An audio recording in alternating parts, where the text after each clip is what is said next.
1944. Jinnah, Gandhi, and Liaquat Ali Khan. The difficult meetings with Mahatma Gandhi had begun in Jinnah's house on 9 September.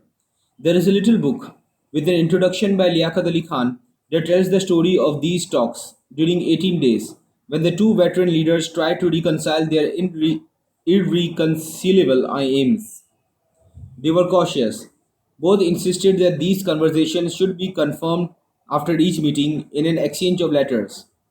By 15 September, they were already at variance. That evening, Gandhi wrote to Jinnah, "In the course of our discussions, you have passionately pleaded that India contains two nations, that is, Hindus and Muslims, and that the latter have their homelands in India as the former have theirs.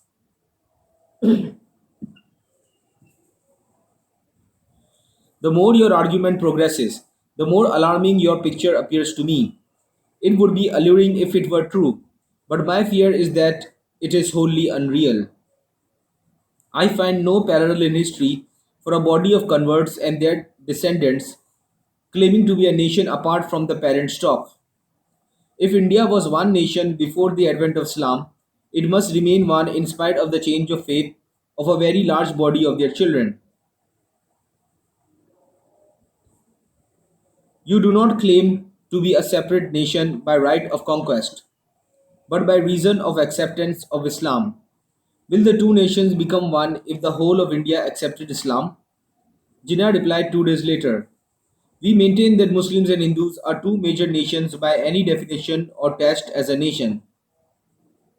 We are a nation of 100 million, and what is more, we are a nation with our own distinctive culture and civilization, language and literature, art and architecture, names and nomenclature, sense of values and proportion, legal laws and moral codes, customs and calendar, history and traditions, aptitudes and ambitions.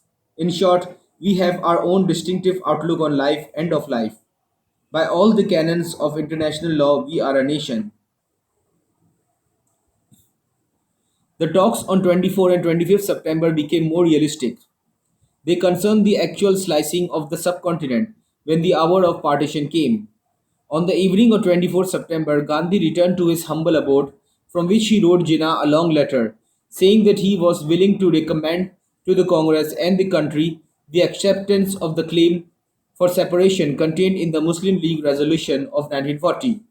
On the following terms, Gandhi began, "I proceed on the assumption that India is not to be regarded as two or more nations, but as one family consisting of many members, of whom the Muslims living in the northwest zones, that is Balochistan, Sindh, northwest frontier province, and that part of Punjab where they are in absolute majority over all other elements, and in parts of Bengal and Assam where they are in absolute majority, desire to live in separation from the rest of India." Jinnah replied that if this term were accepted and given effect to, the present boundaries of these provinces would be maimed and mutilated beyond redemption, and the Muslim would be left only with the husk. The Mahatma's second condition was the areas should be demarcated by a commission approved by the Congress and the League. The wishes of the inhabitants of the areas demarcated should be ascertained through the votes of the adult population of the areas, or through some equivalent method. Jinnah complained that Gandhi's proposal would mean that even in these mutilated areas so defined, the right of self determination will not be exercised by the Muslims, but by the inhabitants of those areas so demarcated. Gandhi presented his third point. He wrote, "If the vote is in favor of separation, it shall be agreed that these areas shall form a separate state as soon as possible after India is free from foreign domination, and can therefore be constituted into two sovereign independent states."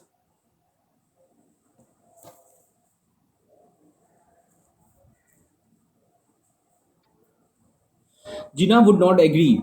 He proposed that they should come to a complete settlement of their own, immediately, and by their united front and efforts do everything in their power to secure the freedom and independence of the peoples of India on the basis of Pakistan and Hindustan. The fourth point revealed that whatever principle of separation Gandhi was willing to concede to the Muslims after the British departed, He was not prepared to grant to Pakistan the full sovereignty implied in the phrase. Sovereign independent states, he wrote, there shall also be a treaty of separation, which should also provide for the efficient and satisfactory administration of foreign affairs, defense, internal communications, customs, commerce, and the like, which must necessarily continue to be the matters of common interest between the contracting parties. To this Jinnah replied, according to the Lahore resolution, as I have already explained it to you, all these matters, which are the lifeblood of any state, cannot be delegated to any central authority or government. The matter of security of the two states and the natural and mutual obligations that may arise out of physical contiguity will be for the constitution making body of Pakistan and that of Hindustan to deal with on the footing of their being two independent states. From this time, the talks fell to pieces. Jinnah made his complaint briefly in an interview with a representative of the London News Chronicle. He said, the offer made to us is an insult to intelligence, and he explained, there is only one practical, realistic way of resolving Muslim Hindu differences. This is to divide India into two sovereign parts of Pakistan and Hindustan by the recognition of the whole of the northwest frontier province, Balochistan, Sindh, Punjab, Bengal, and Assam as sovereign Muslim territories as they now stand, and for each of us to trust the other to give equitable treatment to Hindu minorities in Pakistan and Muslim minorities in Hindustan.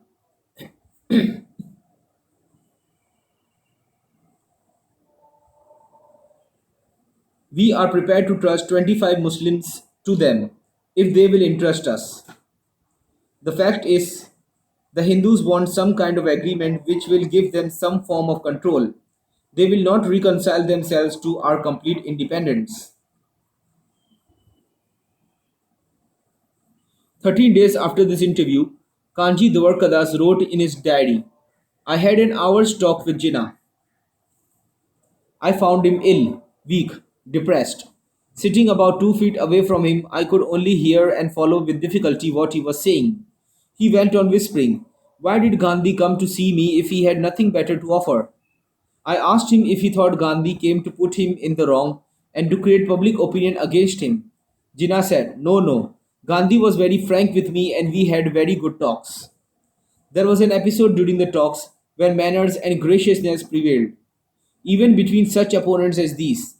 One day, when Mahatma Gandhi went to see the Quaid-e-Azam, they ended their arguments and talked simply of their daily life. They were weary, a little like expended boxers, finding relief in their parting handshake. Jinnah mentioned that among his ills, one of his feet was troubled with a nervous rash. The Mahatma sank to the floor and insisted on removing Jinnah's shoe and sock. The scene of Jinnah in his immaculate clothes and Gandhi robed in bare simplicity is at first amusing and then touching. The Mahatma held the troubled foot in his hands and said, I know what will heal you. I shall send it tomorrow morning. Next day, a little box of clay mixture arrived.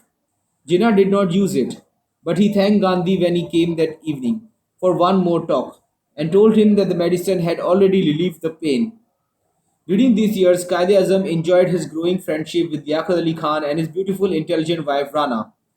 Jinnah and his sister would sometimes join them for an evening at the cinema or for a game of cards. Once, at the end of a rubber of bridge, Liaquat Ali Khan dared to speak to his leader of his loneliness. Jinnah smiled at Begum Liaquat and said, yes, I might have married again if I could have found another Rana. When he wrote to them, he usually ended his letters, my heart is with you both. Liaquat Ali Khan had now worked with the Qaid for almost 10 years. The affairs and finances of the Muslim League were managed with skill and success. And Jinnah trusted his colleague absolutely. Their friendship, their integrity, and their mutual good humor had survived all the ethical hazards of public life in the East. The differences between them were perhaps part of his bond. There was perfect amity between the self made, astringent advocate, raised out of obscurity by his character and talents, and the warm hearted, devout son of the landed gentry, who had inherited a gift for leadership without private ambition.